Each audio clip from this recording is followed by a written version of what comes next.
Hello साथियों, मैं डालचंद चौधरी एक बार पुनः आप सबके बीच में उपस्थित हूँ। साथियों, हम जो वर्तमान में पढ़ रहे हैं वो लास्ट वीडियो में हम लोगों ने लोकसभा की बेसिक कॉन्सेप्ट को हम लोगों ने समझ लिया था। लोकसभा की सदस्य संख्या को हमने जान लिया था। लोकसभा के जो अन्य नाम है वो हम लोगों ने जान लिए थे। लोकसभा सदस्यों की योग्यताएं, शपथ, त्याग पत्र, साथ ही साथ जो लोकसभा अध्यक्ष महोदय हैं, लोकसभा उपाध्यक्ष महोदय हैं, इन सब के बारे में हमने विस्तार से पढ़ा था, जाना था। दोस्तों, आज हम लोकसभा की अन्य जो विशेष शक्तियां हैं उनके बारे में पढ़ेंगे और कुछ छोटे छोटे तथ्य हैं जो अक्सर एग्जाम में आते हैं उन पर भी हम डिस्कस करेंगे। दोस्तों, सबसे पहले हम चर्चा करने वाले हैं धन विधेयक की। देखिए, जब राष्ट्रपति महोदय पढ़ा था उस समय भी धन विधेयक का प्रसंग आया था। आज हम धन विधेयक की भी बात करेंगे, साथ ही साथ हम वित्त विधेयक की भी बात करेंगे। अगर देखा जाए तो मोटे तौर पर हम विधेयकों को दो भागों में बांट सकते हैं। तो पहला होता है धन विधेयक और दूसरा होता है साधारण विधेयक। धन विधेयक ऐसे विधेयक जो आमतौर पर रुपए पैसे से संबंधित होते हैं। मैंने बोला मोटे तौर में हम याद रख सकते हैं, उनको हम धन विधेयक कह सकते हैं। और जो रुपए पैसे से संबंधित नहीं होते हैं उनको हम क्या बोलेंगे भाई? साधारण विधेयक बोल सकते हैं, ठीक है। लेकिन धन विधेयक के साथ साथ एक वित्त विधेयक भी है, अगर हम और विस्तार से चर्चा करें तो आज हम इन दोनों का अंतर भी जानेंगे। चलिए दोस्तों, बात करते हैं हम धन विधेयक की।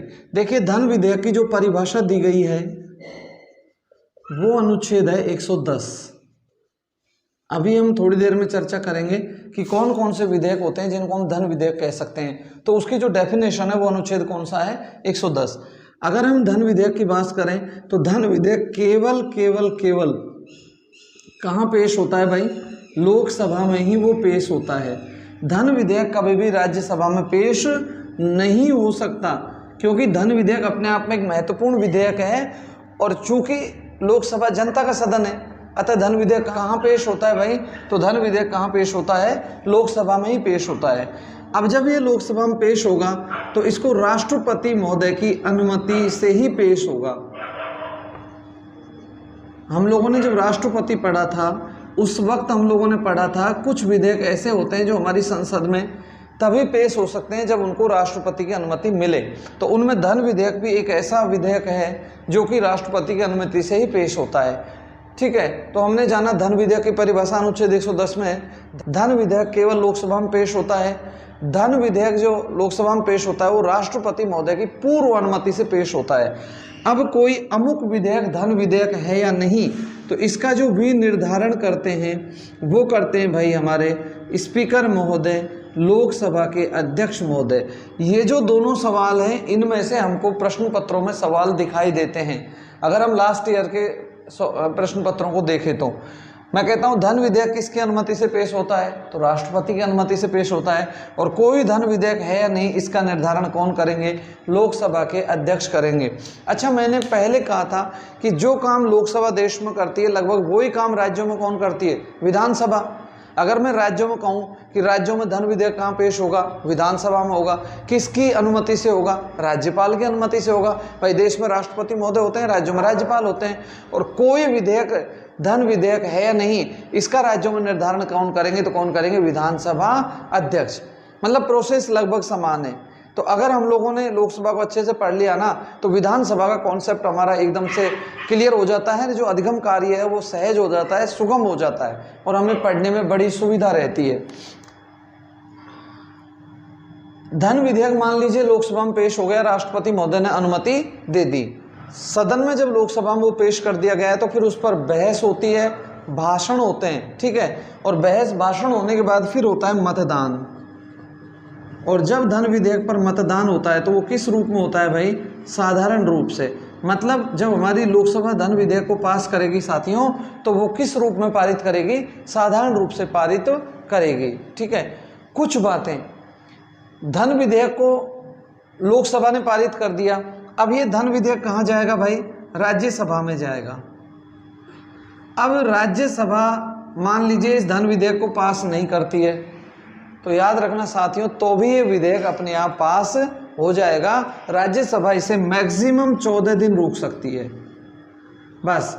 अगर 14 दिन में राज्यसभा पास करती है तो ठीक, अदरवाइज वो अपने आप पास हो जाएगा। मतलब अगर हम लोकसभा और राज्यसभा की शक्तियों को देखें धन विधेयक के संबंध में, तो धन विधेयक के संबंध में जो पूर्ण शक्ति प्राप्त है वो किस सदन को प्राप्त है भाई? लोकसभा को प्राप्त है। अनन्य शक्ति जो प्राप्त है वो लोकसभा को प्राप्त है। राज्यसभा को धन विधेयक के संबंध में कोई भी शक्ति प्राप्त नहीं है। वो मैक्सिमम कितने दिन रोक सकती है? 14 दिन। और इसको हम कहेंगे निलंबनकारी शक्ति, मतलब वो देर कर सकती है। कितने दिन की देर कर सकती है? 14 दिन की देर कर सकती है। अच्छे सवाल है। राज्यसभा धन विधेयक को कितने दिन रोक सकती है? 14 दिन। राज्यसभा को धन विधेयक के संबंध में कैसी शक्ति प्राप्त है? निलंबनकारी शक्ति। अब हम कहें क्या हमारे देश के राष्ट्रपति महोदय धन विधेयक पर संयुक्त अधिवेशन बुला सकते हैं? तो देखो आपका आंसर आएगा हमारे देश के राष्ट्रपति महोदय धन विधेयक पर कभी भी संयुक्त अधिवेशन नहीं बुला सकते। ठीक है, आज हम थोड़ी देर में अभी संयुक्त अधिवेशन पढ़ेंगे तो और विस्तार से चर्चा करेंगे। अगर धन विधेयक है तो कभी भी संयुक्त अधिवेशन नहीं आएगा। साथ ही साथ राष्ट्रपति महोदय इसको, जो हमारा धन विधेयक होता है, इसको पुनर्विचार के लिए भी नहीं लौटा सकते। ठीक है, ये दो बातें भी ध्यान रखना कि जो धन विधेयक होता है उस पर कभी भी संसद का संयुक्त अधिवेशन नहीं बुलाया जाएगा, ना ही राष्ट्रपति महोदय उस विधेयक को पुनर्विचार के लिए लौटा सकते हैं। तो आपका कॉन्सेप्ट क्लियर हुआ। मैंने कहा धन विधेयक की परिभाषा किस अनुच्छेद में है? 110 में है। धन विधेयक केवल किस सदन में पेश होता है? लोकसभा में होता है। किसकी अनुमति से होता है? राष्ट्रपति की अनुमति से होता है। और अमुक विधेयक धन विधेयक है या नहीं, इसका निर्धारण कौन करेंगे? लोकसभा अध्यक्ष। अगर लोकसभा ने धन विधेयक को पास कर दिया, ठीक है, तो वो विधेयक राज्यसभा में जाएगा। राज्यसभा अगर उसको पास करती है तो ठीक है, नहीं पास करती है तो भी ठीक है, अदरवाइज वो 14 दिन में अपने आप पास हो जाएगा। मतलब राज्यसभा को धन विधेयक के संबंध में कैसी शक्ति प्राप्त है? निलंबनकारी शक्ति प्राप्त है। धन विधेयक की बात करें तो लोकसभा को ही पूर्ण शक्ति प्राप्त है धन विधेयक के संबंध में। अच्छा, मान लीजिए लोकसभा ने धन विधेयक को पास नहीं किया, तो फिर ध्यान रखना साथियों, अगर लोकसभा ने धन विधेयक को पास नहीं किया तो ऐसी स्थिति में जो हमारी संपूर्ण मंत्री परिषद है उसको त्यागपत्र देना ही देना होगा, क्योंकि हम ऑलरेडी पढ़ चुके हैं कि जो मंत्री परिषद होती है वो सामूहिक रूप से किस सदन के प्रति उत्तरदायी होती है? लोकसभा के प्रति उत्तरदायी होती है। ठीक है दोस्तों, अब हम ये जानते हैं धन विधेयक होता क्या है। ठीक है, दो विधेयक हैं, एक का नाम है वित्त विधेयक और एक का नाम है धन विधेयक। तो इन दोनों में हम अंतर जानेंगे। बेसिक बातें तो मैंने आपको बता दी। मुख्यतः अगर हम विगत वर्ष के प्रश्न पत्रों का अवलोकन करें तो धन विधेयक के संबंध में यहीं से सवाल बने हैं। ठीक है, अब अपन धन विधेयक को भी जानते हैं और वित्त विधेयक को भी जानते हैं।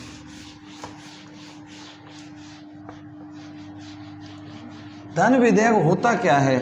तो देखो, धन विधेयक में हम बहुत सारी चीज़ों को शामिल करते हैं। साथियों, धन विधेयक की बात करें तो धन विधेयक में क्या होता है? मान लीजिए हम कोई कर लगा रहे हैं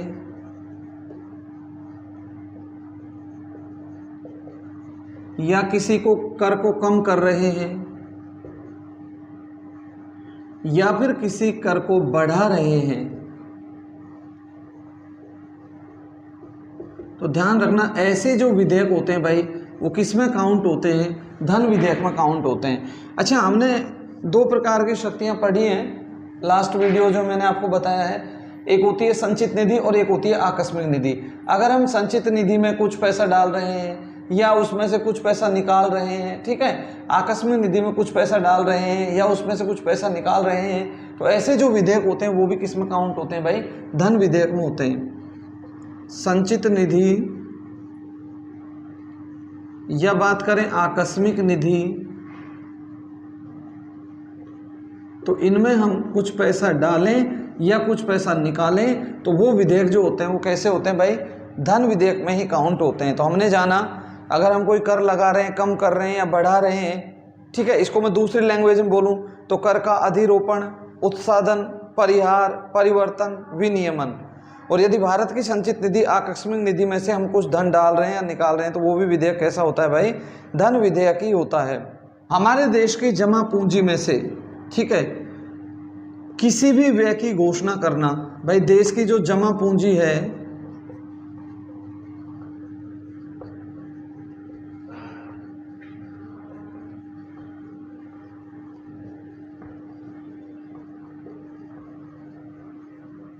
उसमें से हम कोई भी प्रकार के व्यय की घोषणा करते हैं तो वो कौन सा विधेयक होता है? धन विधेयक होता है। तो अगर हमारे देश की सरकार ऋण लेती है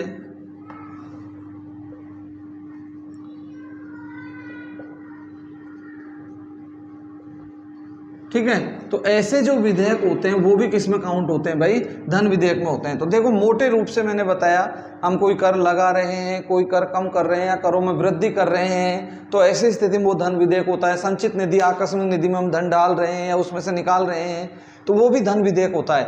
साथ ही साथ हमारे देश की जमा पूंजी में से यदि हम किसी प्रकार के व्यय की घोषणा करते हैं तो वो भी कैसा होता है भाई, धन विधेयक होता है। कर्ज लेती है, ठीक है, या कर्ज देती है, तो वो जो विधेयक होते हैं वो सब में किस में काउंट होते हैं भाई, धन विधेयक में काउंट होते हैं। तो मैं उम्मीद करता हूँ धन विधेयक की जो बेसिक बात है वो आपकी समझ में आ गई होगी कि धन विधेयक होता क्या है। अब हम बात करते हैं साथियों वित्त विधेयक की। देखो धन विधेयक का वर्णन तो अनुच्छेद 110 में है, और यदि मैं वित्त विधेयक की बात करूं तो देखिए वित्त विधेयक का जो वर्णन है वो अनुच्छेद है 117 117। अगर कोई विधेयक आय व्यय से संबंधित होता है, बस मोटी सी पहचान बना लो, यही है, अगर कोई विधेयक आय व्यय से संबंधित है तो समझ जाइए वह विधेयक कैसा होता है भाई, तो उस विधेयक को हम क्या बोलेंगे, वित्त विधेयक कहेंगे। साधारणतः वित्त विधेयक ऐसा विधेयक को कहते हैं जो आय व्यय से संबंधित हो।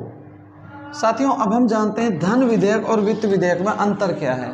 ठीक है, इन दोनों में अंतर जो है उसके संबंध में अब हम जानते हैं।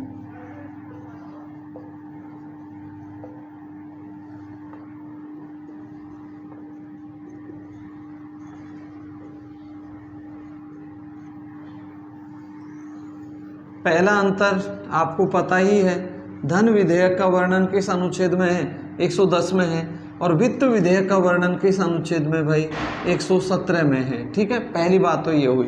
दूसरा अंतर यदि हम देखें तो वित्त विधेयक धन विधेयक का भाग नहीं है। वित्त विधेयक धन विधेयक का भाग नहीं है।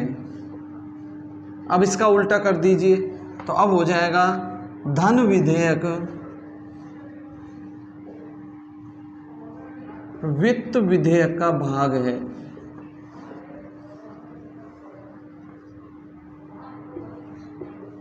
यानी कि जो धन विधेयक होता है वो वित्त विधेयक का ही एक पार्ट होता है, तो ये वित्त विधेयक में ही धन विधेयक शामिल है। क्या धन विधेयक पर राष्ट्रपति महोदय संयुक्त अधिवेशन बुला सकते हैं? तो ध्यान रखना, धन विधेयक पर राष्ट्रपति महोदय कभी भी संयुक्त अधिवेशन नहीं बुला सकते, लेकिन वित्त विधेयक पर राष्ट्रपति महोदय संयुक्त अधिवेशन बुला सकते हैं। ठीक है, चौथे अंतर की यदि मैं बात करूं, ये जो हमारा धन विधेयक होता है ये लोकसभा में पारित होना आवश्यक होता है। ठीक है, राज्यसभा में अगर ये पारित नहीं होता है तो इस पर कोई फर्क नहीं पड़ता है, लेकिन जो वित्त विधेयक होता है दोनों सदनों में पारित होता है भाई, ये दोनों सदनों में ही पारित होता है।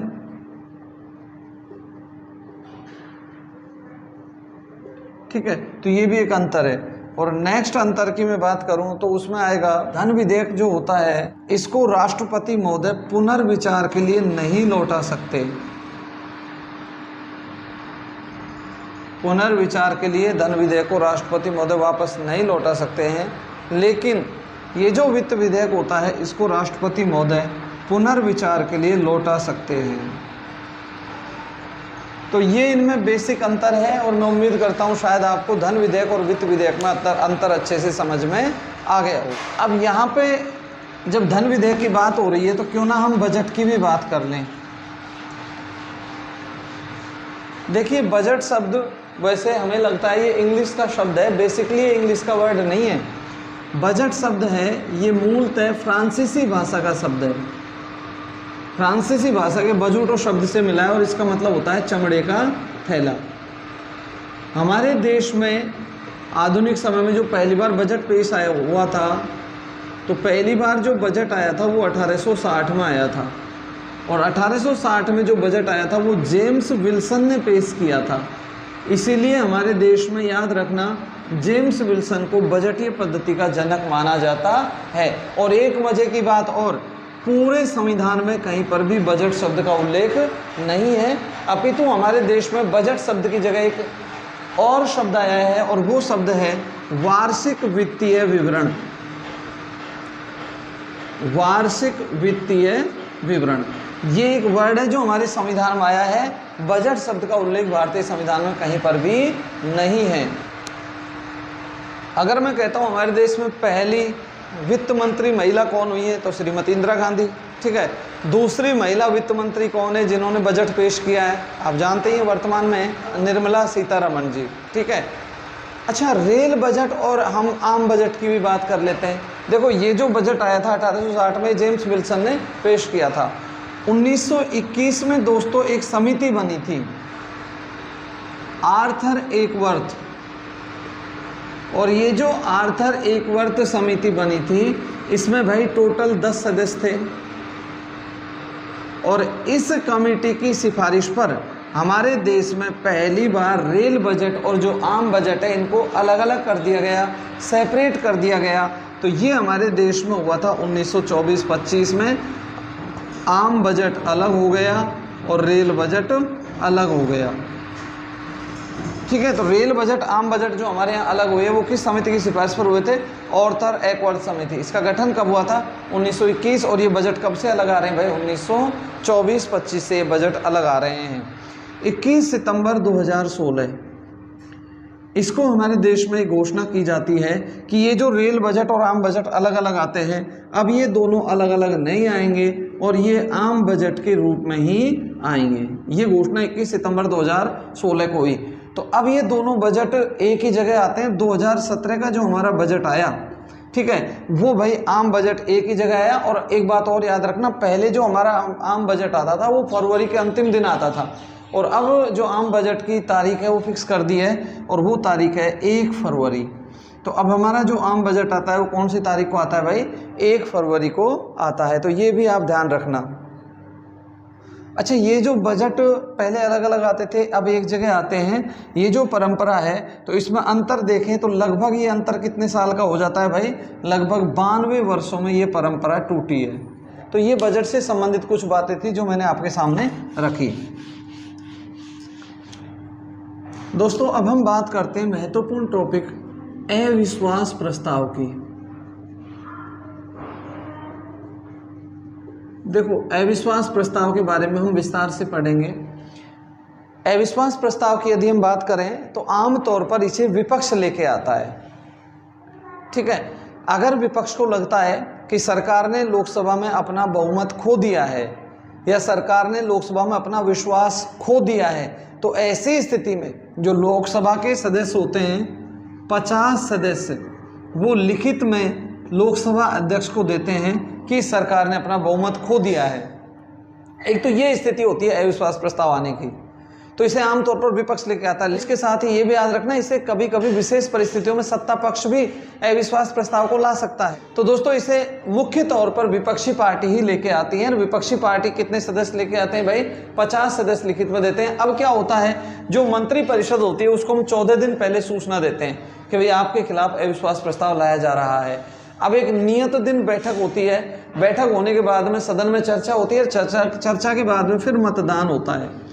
और ये जो मतदान होता है ये साधारण रूप से होता है। अगर हमारी लोकसभा अविश्वास प्रस्ताव को साधारण रूप से पारित कर देती है तो फिर याद रखना, संपूर्ण मंत्री परिषद को त्यागपत्र देना ही देना होगा, क्योंकि वो मंत्री परिषद के खिलाफ अविश्वास पेश हो गया, सरकार के खिलाफ अविश्वास पेश हो गया। हमारे देश में जो पहली बार अविश्वास प्रस्ताव आया था वो 22 अगस्त 1963 को पंडित जवाहरलाल नेहरू जी की सरकार के खिलाफ आया था और वो जेबी कृपलानी जी ने पेश किया था, लेकिन वो पास नहीं हुआ था। लाल बहादुर शास्त्री जी के समय में 3 बार अविश्वास प्रस्ताव पेश हुआ था। यदि मैं बात करता हूँ पीवी नरसिंह राव जी की सरकार, तो उनके खिलाफ भी 3 बार अविश्वास प्रस्ताव पेश हुआ था। यदि हम मोरारजी देसाई की बात करें तो मोरारजी देसाई के शासनकाल में 2 बार उनकी सरकार के खिलाफ अविश्वास प्रस्ताव पेश हुआ था, लेकिन ध्यान रखना ये पास नहीं हुए। हमारे देश में अब तक सर्वाधिक अविश्वास प्रस्ताव जो रखे गए वो प्रधानमंत्री श्रीमती इंदिरा गांधी जी की सरकार के खिलाफ रखे गए लोकसभा में, लेकिन वो पारित नहीं हुए थे। अच्छा, एक व्यक्ति जिसने लोकसभा में सर्वाधिक अविश्वास प्रस्ताव पेश किए, कोई तो होगा, तो ध्यान रखना ऐसा व्यक्ति जिसने लोकसभा में सर्वाधिक अविश्वास प्रस्ताव पेश किए वो मार्क्सवादी कम्युनिस्ट पार्टी के सांसद हैं ज्योतिर्मय बसु। और ये जो ज्योतिर्मय बसु हैं इन्होंने कितनी बार अविश्वास प्रस्ताव पेश किया भाई? 4 बार। और चारों बार इन्होंने किसकी सरकार के खिलाफ अविश्वास प्रस्ताव पेश किया? इंदिरा गांधी जी की सरकार के खिलाफ। लेकिन इनका एक भी प्रस्ताव पास नहीं हुआ। तो ये भी याद रखना, व्यक्तियों में वो कौन से व्यक्ति हैं जिन्होंने सर्वाधिक बार लोकसभा में अविश्वास प्रस्ताव पेश किया? तो वो किसने किया? ज्योतिर्मय बसु ने। ये माकपा के सांसद थे और इन्होंने कितनी बार अविश्वास प्रस्ताव पेश किया? 4 बार। और चारों बार किस सरकार के खिलाफ पेश किया था भाई? श्रीमती इंदिरा गांधी जी की सरकार के खिलाफ। नो कॉन्फिडेंस मूवमेंट, अविश्वास प्रस्ताव, इस पे हमारे यहाँ पे किस किस की सरकार गई है, वो कौन कौन से प्रधानमंत्री हैं? तो देखिए हमारे यहाँ पे 3 प्रधानमंत्री का विशेष उल्लेख यहाँ करना होगा। वीपी सिंह जी की सरकार गई थी 1989 में, राष्ट्रीय मोर्चा की सरकार थी, वो अविश्वास प्रस्ताव के कारण गई।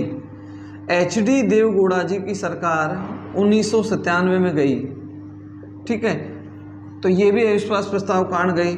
और अटल बिहारी वाजपेयी जी ऐसे प्रधानमंत्री थे जिनकी सरकार भी अविश्वास प्रस्ताव के कारण गई। तो ये तीनों का आप लोग ध्यान रख लेना।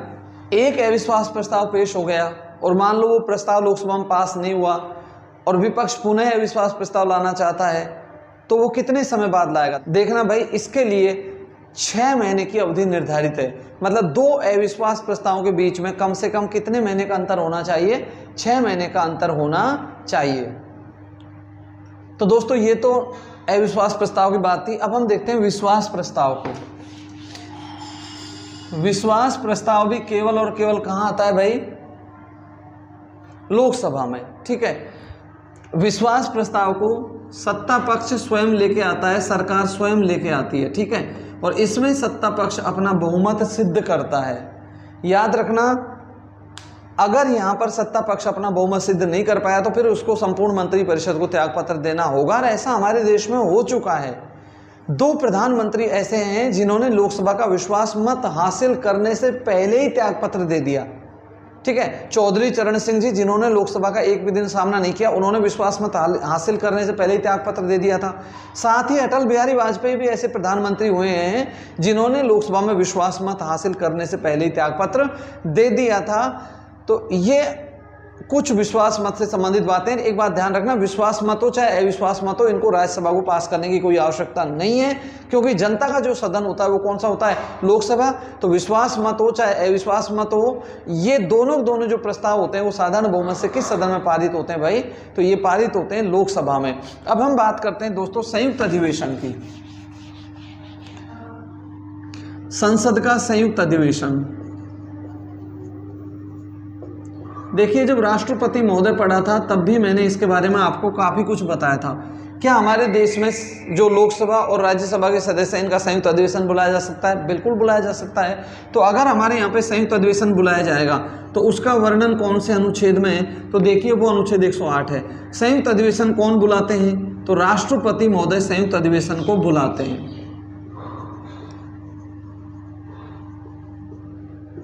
और जब संयुक्त अधिवेशन बुलाया जाता है तो उसकी फिर अध्यक्षता कौन करेगा? तो याद रखना, अध्यक्षता जो करते हैं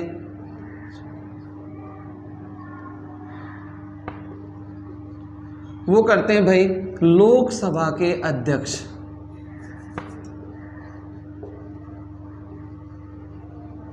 लोकसभा अध्यक्ष संयुक्त अधिवेशनों की अध्यक्षता करते हैं, जिनको हम स्पीकर भी कहते हैं। अब मान लीजिए लोकसभा अध्यक्ष उपस्थित नहीं है, उनका पद किसी अपरिहार्य कारण से रिक्त है, तो ऐसी स्थिति में जो लोकसभा के उपाध्यक्ष महोदय होते हैं वो संसद के संयुक्त अधिवेशन की अध्यक्षता करते हैं। क्लियर हुआ? संसद का संयुक्त अधिवेशन अनुच्छेद 108 में बुलाया जाता है, राष्ट्रपति महोदय बुलाते हैं। और जब भी संसद का संयुक्त अधिवेशन बुलाया जाएगा उसकी अध्यक्षता लोकसभा अध्यक्ष करेंगे। यदि वो अनुपस्थित हैं तो ऐसी स्थिति में संयुक्त अधिवेशन की अध्यक्षता लोकसभा के उपाध्यक्ष करेंगे। अब वो कौन कौन सी परिस्थितियां हैं जिनमें हमारे देश के राष्ट्रपति महोदय संयुक्त अधिवेशन बुलाते हैं? देखिए सबसे पहले मोस्टली याद रखना, जो हमारे देश के राष्ट्रपति महोदय हैं वो साधारण विधेयकों पर ही संयुक्त अधिवेशन बुलाते हैं। हम धन विधेयक पर कभी भी संयुक्त अधिवेशन नहीं बुला सकते। अगर हम संविधान संशोधन से संबंधित कोई विधेयक लेके आ रहे हैं तो वहाँ पर भी संयुक्त अधिवेशन का प्रावधान नहीं है। संयुक्त अधिवेशन मोस्टली जो बुलाए जाते हैं वो किस विधेयकों पर बुलाए जाते हैं? साधारण विधेयकों पर। अब साधारण विधेयकों में वो कौन कौन सी परिस्थितियां हो सकती हैं जिनमें संयुक्त अधिवेशन बुलाया जा सकता है? देखिए, सबसे पहले एक सदन ने उसको पास कर दिया। हाँ, ध्यान रखना, जो साधारण विधेयक होता है वो संसद के किसी भी सदन में पेश हो सकता है। वो लोकसभा में पेश हो सकता है और राज्यसभा में भी पहले पेश हो सकता है, लेकिन धन विधेयक केवल और केवल कहाँ पेश होगा? वो लोकसभा में ही पेश होगा। तो जो साधारण विधेयक है वो तो कहीं पर भी पेश हो जाएगा, लोकसभा में भी और राज्यसभा में भी। अब मान लीजिए कोई साधारण विधेयक है, वो पहले लोकसभा में पेश हो गया और लोकसभा ने उसको पारित भी कर दिया, तो अब वो जो विधेयक है वो कहाँ पर जाएगा? वो राज्यसभा में जाएगा। और राज्यसभा उस विधेयक को 6 माह तक लंबित रखती है, मतलब 6 महीने तक कोई डिसीजन नहीं लेती है, उसको पेंडिंग में डाल के रख देती है। तो ऐसी स्थिति में अगर कोई विधेयक जिसको एक सदन पारित कर चुका है, दूसरा सदन 6 माह तक उसको लंबित रखता है, साधारण विधेयक होना चाहिए, उस पर संयुक्त अधिवेशन बुला सकते हैं राष्ट्रपति महोदय। एक तो स्थिति ये बनती है। दूसरी स्थिति क्या है कि भाई मान लीजिए कोई साधारण विधेयक है और उसको एक सदन ने पारित कर दिया, जैसे पहले वो किसी भी सदन में पेश हो सकता है, जैसे राज्यसभा ने उसको पहले पारित कर दिया, अब वो जाएगा लोकसभा और लोकसभा ने उस विधेयक को अस्वीकार कर दिया। ठीक है, तो ऐसी स्थिति में ध्यान रखना 6 महीने बाद हमारे देश के राष्ट्रपति महोदय संसद का संयुक्त अधिवेशन बुला सकते हैं। मतलब मैं कह सकता हूं, अगर संसद का एक सदन पारित कर दे, दूसरा सदन उस विधेयक को अस्वीकार कर देता है, तो 6 महीने बाद राष्ट्रपति महोदय अगर कोई साधारण विधेयक है तो उस पर क्या बुला सकते हैं? संसद का संयुक्त अधिवेशन बुला सकते हैं। इसके अलावा हमारे यहाँ पर हर वर्ष संसद का जो पहला सत्र होता है उसको हम बजट सत्र कहते हैं। भाई संसद के हमारे यहाँ 3 सत्र आयोजित किए जाते हैं, बुलाए जाते हैं। ठीक है, पहला होता है बजट सत्र, दूसरा होता है मानसून कालीन और तीसरा होता है शीतकालीन। तो इनमें से जो पहला सत्र होता है बजट सत्र, बजट सत्र के पहले दिन जो अधिवेशन होगा वो संयुक्त अधिवेशन होगा। तो ये भी ध्यान रखना, मैं आपको बता रहा हूं संयुक्त अधिवेशन हमारे राष्ट्रपति महोदय कब कब बुलाते हैं। तो जो संसद का पहला सत्र होता है और संसद के पहले सत्र का जो पहला दिन होता है, उस दिन हमारे यहाँ पे क्या बुलाया जाता है? भाई संसद का संयुक्त अधिवेशन बुलाया जाता है। नई लोकसभा का गठन होता है, प्रथम बैठक के दौरान भी संयुक्त अधिवेशन बुलाया जाता है। शपथ हो जाती है सदस्यों को और शपथ होने के बाद में नई लोकसभा के गठन के, तो उस दिन भी क्या बुलाया जाता है? संयुक्त अधिवेशन बुलाया जाता है। तो ये कुछ ऐसी परिस्थितियां हैं जहां पर हमारे देश के राष्ट्रपति महोदय संयुक्त अधिवेशन बुलाते हैं। अब तक हमारे देश में दोस्तों 3 बार संयुक्त अधिवेशन बुलाया गया है और ये मैं आपको राष्ट्रपति के समय बता चुका, लेकिन एक बार पुनः आप लोगों को बताता हूँ। हमारे देश में जो पहली बार संयुक्त अधिवेशन बुलाया गया वो बुलाया गया था भाई 6 मई 1961 को। दोबारा से जो राष्ट्रपति महोदय ने संयुक्त अधिवेशन बुलाया था वो बुलाया था 16 मई 1978 को। अच्छा, पहली बार जो 6 मई 1961 को राष्ट्रपति महोदय ने संयुक्त अधिवेशन बुलाया था वो दहेज निवारक अधिनियम, दहेज निवारक विधेयक या अधिनियम पर वो बुलाया गया था।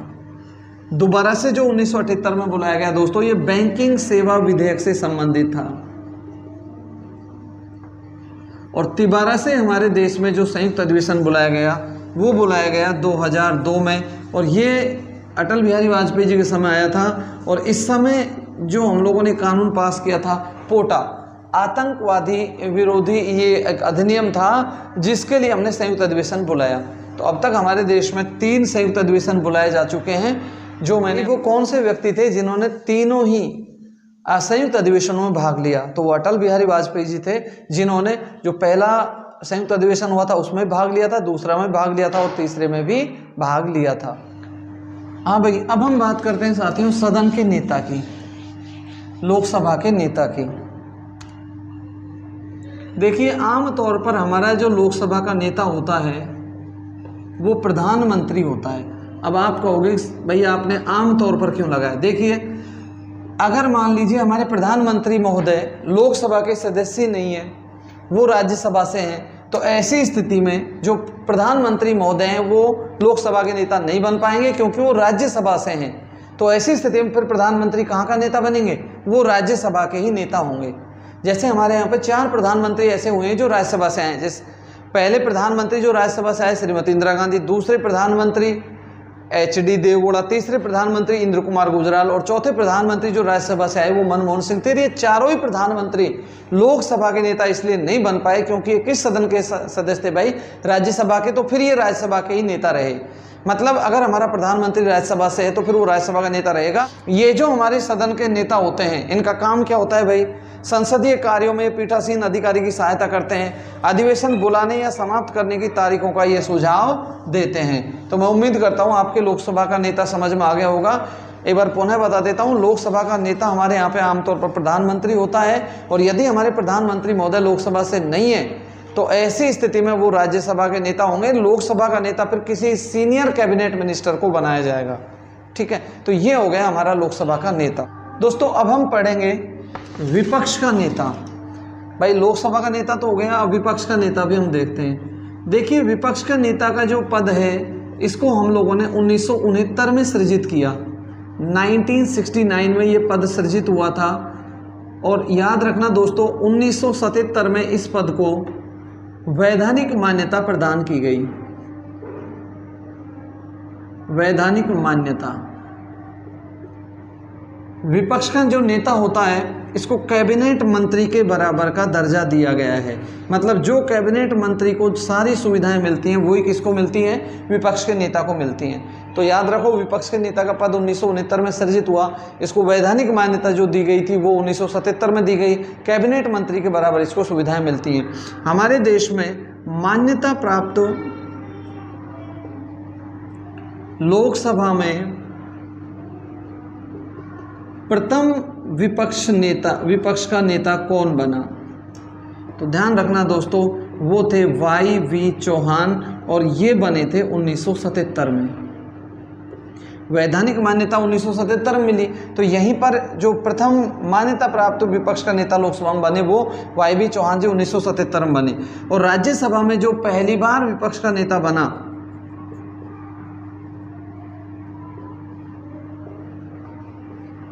राज्यसभा में वो थे भाई कमलकांत त्रिपाठी। और ये जो कमलकांत त्रिपाठी जी बने थे ये 1977 में राज्यसभा में विपक्ष के नेता बने। ठीक है, तो ये विपक्ष के नेता से संबंधित कुछ प्रावधान है, इंपॉर्टेंट है, आपको इनको देखना है।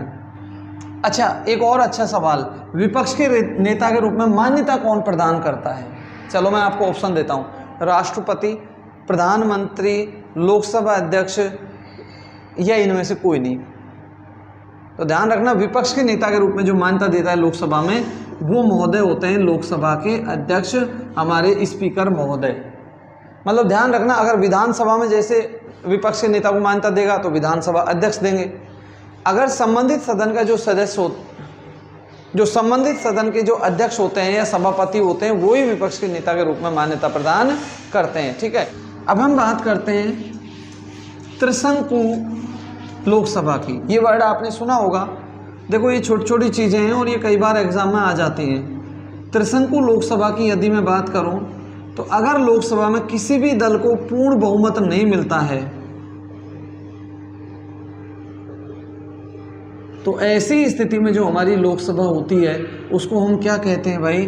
त्रिशंकु लोकसभा कहते हैं। और ऐसी स्थिति में जो कई दल होते हैं वो गठबंधन करते हैं, फिर वो सरकार बनाते हैं। ठीक है ना, तो किसी भी दल को अगर लोकसभा में बहुमत नहीं मिला है चुनाव में तो फिर वो जो लोकसभा होती है वो हमारी क्या कहलाती है? त्रिशंकु लोकसभा कहलाती है। एक और महत्वपूर्ण इंपॉर्टेंट टॉपिक हम बात करते हैं साथियों व्हिप की। ये वर्ड आप लोगों ने सुना होगा। ठीक है, व्हिप होता क्या है? देखिए ये एक ऐसी परिस्थिति होती है जिसमें जो राजनीतिक दल होते हैं वो एक आदेश जारी करते हैं कि भाई जितने भी सारे हमारे सदस्य हैं पार्टी के वो सदन में उपस्थित रहेंगे, सदन में उपस्थित रहेंगे, साथ ही साथ वो वहीं पर वोटिंग करेंगे जहां पर पार्टी कहती है। तो पार्टी लाइन में ही वो वोटिंग करेंगे। तो ये एक परिस्थिति होती है जिसमें जो दल के सदस्य होते हैं उनके व्यवहार को नियंत्रित किया जाता है। एक ऐसी परिस्थिति जिसमें राजनीतिक दल सभी सदस्यों को सदन में उपस्थित रहने और दल के आदेश के अनुसार मत देने को कहते हैं, उसको हम क्या बोलते हैं, विप कहते हैं। पर अगर कोई सदस्य विप के निर्देशों का पालन नहीं करता है, ठीक है, और वो पार्टी गाइडलाइन की जो विप में बताया गया है उसके विरोध में जाके वोट करता है और पार्टी उसे क्षमा नहीं करती है, तो ध्यान रखना दल बदल कानून के तहत उस सदस्य को अयोग्य घोषित किया जा सकता है। तो विप एक ऐसी परिस्थिति होती है, इसको जरूर याद रखना, कि जिसमें राजनीतिक दल अपने सदस्यों को ऐसा आदेश देते हैं कि आपको सदन में उपस्थित रहना है, साथ ही साथ आपको जो वोटिंग करना है वो जो पार्टी कहती है वहीं पर उनको अनिवार्य रूप से वोटिंग करना ही करना होता है। तो ये विप से संबंधित प्रावधान है। अब हम दोस्तों बात करते हैं लोकसभा के महासचिव की। देखिए, लोकसभा में एक महासचिव होते हैं, इनकी चर्चा मैंने आपको राष्ट्रपति के चुनाव के समय में की थी, क्योंकि ये राष्ट्रपति के चुनाव में पीठासीन अधिकारी होते हैं। एक बार लोकसभा के महासचिव होते हैं, एक बार राज्यसभा के महासचिव होते हैं, तो क्रमशः वो राष्ट्रपति के चुनाव में पीठासीन अधिकारी होते हैं। लोकसभा महासचिव जो होते हैं ये कार्यपालिका का एक स्थायी कार्यपालिका का एक अधिकारी होता है।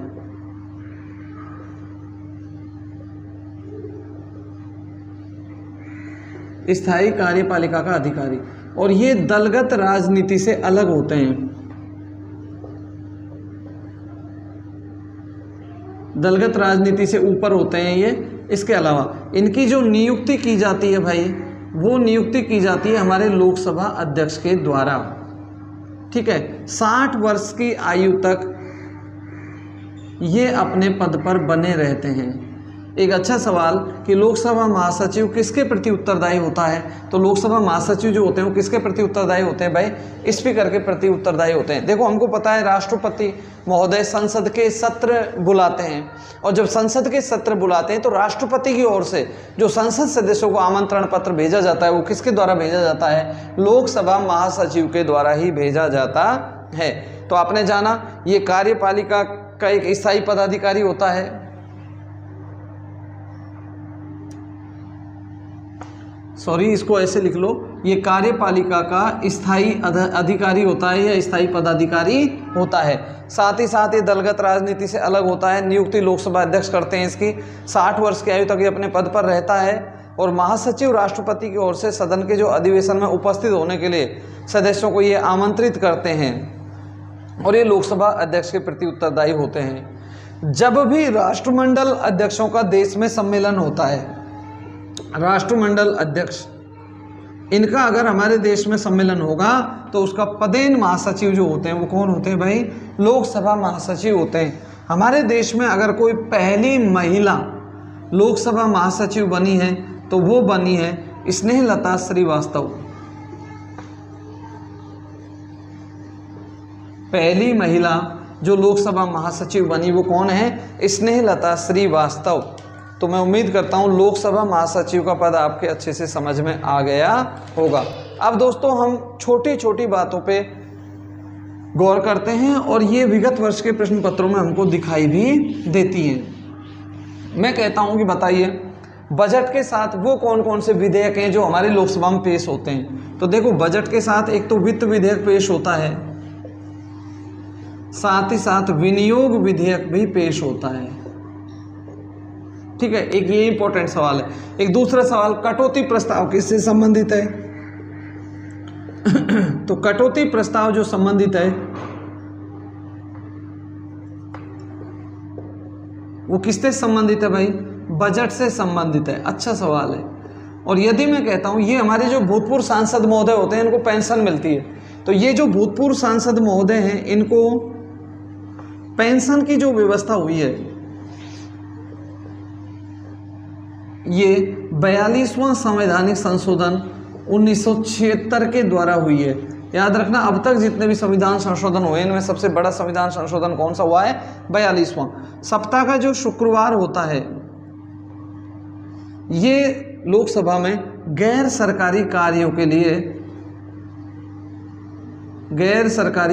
लिए रिजर्व है। मतलब शुक्रवार के दिन जो होता है वो गैर सरकारी कार्य होते हैं। तो ये भी ध्यान रखना कि सप्ताह के शुक्रवार को लोकसभा में गैर सरकारी कार्यों के लिए निश्चित रखा गया है। संसद में सरकारी पक्ष का मुख्य सचेतक होता है? सरकारी पक्ष का मुख्य सचेतक होता है। तो जो हमारे देश के संसदीय कार्य मंत्री होते हैं वो वही सरकारी पक्ष के मुख्य सचेतक होते हैं, ठीक है ना।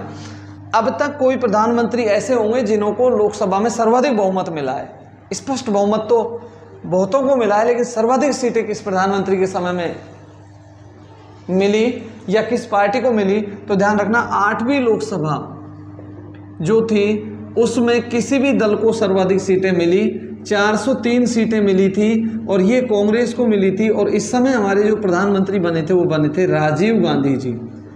तो आपसे कोई पूछे बताइए, अब तक ये लोकसभा में रिकॉर्ड है कि लोकसभा में सर्वाधिक सीटें किस पार्टी ने जीती हैं? तो कांग्रेस ने जीती हैं। कौन सी लोकसभा के चुनाव में जीती थी? 8वीं लोकसभा के चुनाव में। कितनी सीटें जीती थी? 403। और उस समय जो प्रधानमंत्री बनाए गए थे वो कौन बनाए गए थे? राजीव गांधी। आपके लिए 2 सवाल, आपको मुझे बताना है लोकसभा में अब तक सर्वाधिक उम्र के सांसद कौन बने और लोकसभा के सबसे युवा सांसद कौन है? आप मुझे कमेंट्स करके जरूर बताएं।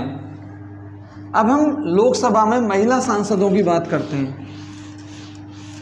देखिए, जो पहली लोकसभा थी उसमें 22 महिला सांसद चुन के आई थी। और अब तक कितनी लोकसभाओं का गठन हो चुका है भाई? अब तक हमारे यहाँ पे 17 लोकसभाओं का गठन हो चुका है।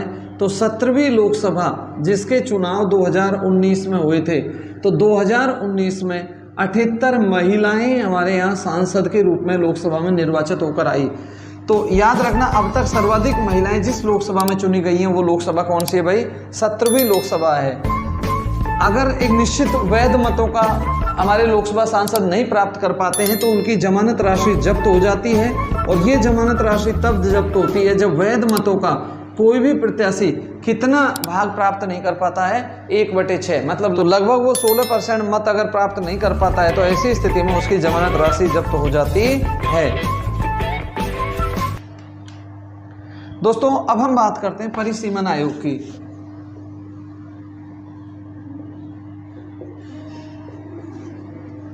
हमारे देश में अब तक 4 परिसीमन आयोग बने हैं। पहला परिसीमन आयोग जो बना वो बना था 1952 में। दूसरा परिसीमन आयोग जो हमारे यहाँ पे बना वो बना था 1962 में। तीसरा परिसीमन आयोग हमारे यहाँ पर जो बना वो बना था 1973 में। और जो चौथा परिसीमन आयोग हमारे यहाँ पे बना वो बना था 2001 में और इसके अध्यक्ष थे कुलदीप सिंह जी। तो परिसीमन आयोग की सिफारिश पर ये जो सीटें होती हैं, इनका क्षेत्र इत्यादि निर्धारित किया जाता है। तो अब तक हमारे देश में 4 परिसीमन आयोग बनाए गए हैं। अब हम लोकसभा की कुछ विशेष परिस्थितियों को देखते हैं। देखिए, लोकसभा की मैं विशिष्ट स्थितियों की बात करूं तो इनमें सबसे पहले तो धन विधेयक ही आ जाता है, क्योंकि हमको पता है धन विधेयक ओनली कहाँ पेश होता है? लोकसभा में ही पेश होता है। तो धन विधेयक में लोकसभा को पूर्ण शक्ति प्राप्त है। दूसरा, मैं विश्वास प्रस्ताव की बात करूं या अविश्वास प्रस्ताव की बात करूं तो यहां पर जो विधेयक पारित होते हैं वो कौन से सदन में होते हैं? लोकसभा में। राज्यसभा में इनका पारित होना कोई आवश्यक नहीं है। तीसरा, जो हमारा केंद्रीय मंत्री परिषद होता है भाई, वो किस सदन के प्रति उत्तरदायी होती है? तो वो लोकसभा के प्रति ही उत्तरदायी होती है। और ये अपने आप में एक वेरी इंपॉर्टेंट सवाल है कि केंद्रीय मंत्रिपरिषद किस सदन के प्रति उत्तरदायी होती है? लोकसभा के। अब आप मुझे बता सकते हो राजस्थान की मंत्रिपरिषद किस सदन के प्रति उत्तरदायी होगी? विधानसभा के। ठीक है, तो ये लोकसभा की कुछ विशिष्ट स्थिति के बारे में मैंने आपको बताया। दोस्तों, कोई निर्दलीय सांसद है मान लीजिए लोकसभा का, तो क्या वो किसी पार्टी में शामिल हो सकता है? बिल्कुल नहीं हो सकता। वो किसी भी पार्टी को समर्थन दे सकता है, लेकिन वो किसी भी दल की सदस्यता नहीं ले सकता। अगर उसने दल की सदस्यता ले ली तो ऐसी स्थिति में उसकी जो सदस्यता है वो समाप्त हो जाएगी। एक बहुत प्यारा सवाल, संसदीय प्रणालियों को भारत की क्या देन है? देखिए, संसदीय प्रणालियों को जो भारत की देन है वो देन है शून्यकाल। भाई 12 बजे जो हमारी घड़ी है वो ऐसे बजा देती है। तो 12 बजे जो हमारे सदन में जो काल आरंभ होता है, ठीक है, उसको हम क्या बोलते हैं? शून्यकाल कहते हैं। हमारे यहाँ पे जो सदन का अधिवेशन बुलाया जाता है वो 11 बजे बुलाया जाता है, वो प्रश्नकाल होता है, और प्रश्नकाल के तुरंत बाद क्या आता है, शून्यकाल आता है। तो ध्यान रखना, शून्यकाल जो है ये संसदीय प्रणालियों को भारत की देन है, और शून्यकाल में क्या होता है, अति महत्वपूर्ण विषयों पर चर्चा की जाती है, जो बहुत महत्वपूर्ण विषय होते हैं। तो इसमें जो सदस्य होते हैं वो सार्वजनिक महत्व के विभिन्न विषयों पर अपनी आवाज उठाते हैं या वो अपनी बात को रखते हैं। यदि हमको सदन में आधे घंटे की बहस के लिए नोटिस देना है तो वो किसको देना होगा भाई, वो जो सदन के सेक्रेटरी जनरल होते हैं उनको हम फिर नोटिस देते हैं। यदि लोकसभा द्वारा जो पारित वित्तीय विधेयक हैं उनमें राज्यसभा आंशिक संशोधन करती है तो इसका क्या परिणाम होगा। देखो साथियों, लोकसभा जो है राज्यसभा द्वारा किए गए संशोधनों की अवहेलना कर सकती है और वो आगे की कार्रवाई जारी रख सकती है। अच्छा, एक वर्ड आपने सुना है, समापन। संसदीय भाषा में समापन का अर्थ क्या होता है, तो संसदीय भाषा में समापन का अर्थ होता है सदन में चल रहे वाद विवादों का समाप्त होना।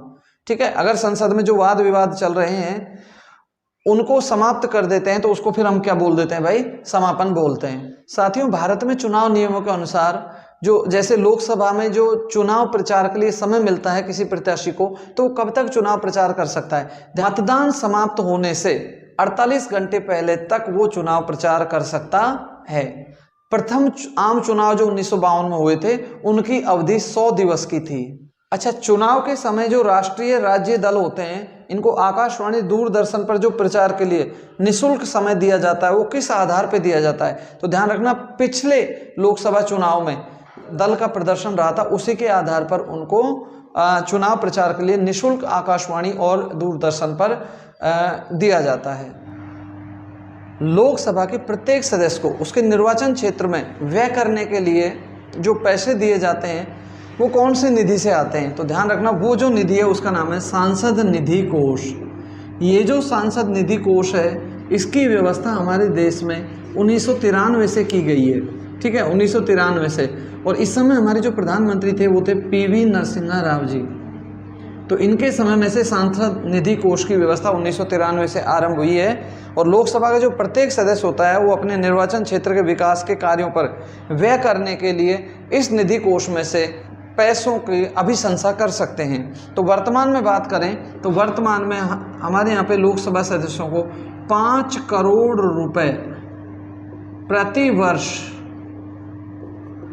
सांसद निधि कोष के तहत प्रदान किए जाते हैं।